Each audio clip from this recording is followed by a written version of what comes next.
Makasih ya Kang Opi. Udah mau betulin kipas angin Jupi. Jangankan betulin kipas angin, betulin apa aja juga Bang Opi bisa.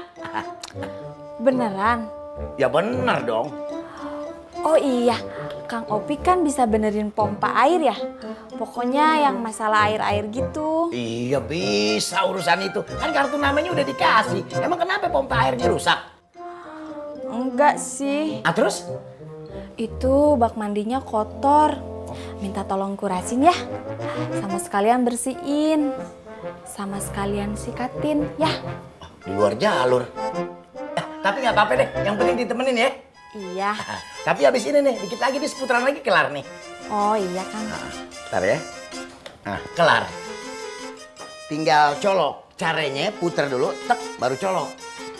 Kang Opi, di mana-mana itu colok dulu baru diputer. Ah, itu mah teori. Aslinya puter dulu, baru colok nih kayak begini nih. Puter dulu, tak, baru colok.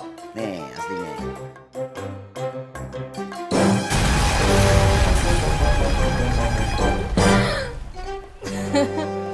Aduh, Kenapa ketawa?